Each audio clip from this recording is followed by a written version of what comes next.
From the Book of Revelation.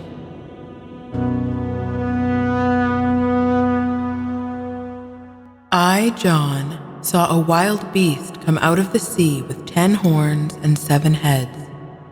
On its horns were 10 diadems, and on its heads blasphemous names. The beast I saw was like a leopard, but it had paws like a bear and the mouth of a lion. The dragon gave it its own power and throne, together with great authority. I noticed that one of the beast's heads seemed to have been mortally wounded, but this mortal wound was healed. In wonderment, the whole world followed after the beast. Men worshipped the dragon for giving his authority to the beast. They also worshipped the beast and said, "Who can compare with the beast, or come forward to fight against it?" The beast was given a mouth for uttering proud boasts and blasphemies, but the authority it was given was to last only 42 months. It began to hurl blasphemies against God, reviling him and the members of his heavenly household as well. The beast was allowed to wage war against God's people and conquer them.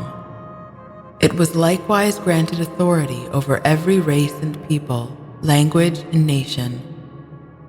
The beast will be worshipped by all those inhabitants of earth who did not have their names written at the world's beginning in the book of the living, which belongs to the Lamb who was slain. Let him who has ears heed these words. If one is destined for captivity, into captivity he goes.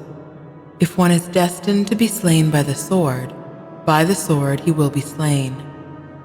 Such is the faithful endurance that distinguishes God's holy people.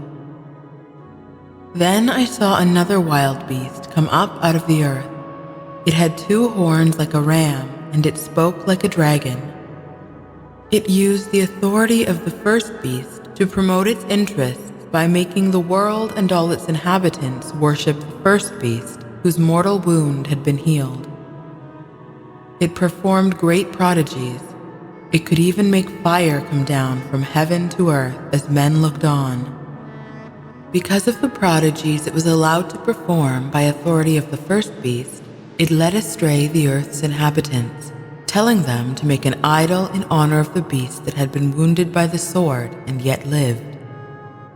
The second wild beast was then permitted to give life to the beast's image, so that the image had the power of speech and of putting to death anyone who refused to worship it.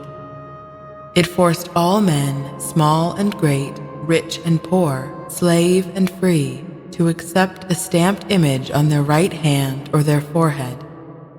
Moreover, it did not allow a man to buy or sell anything unless he was first marked with the name of the beast or with the number that stood for its name. A certain wisdom is needed here. With a little ingenuity, anyone can calculate the number of the beast, for it is a number that stands for a certain man.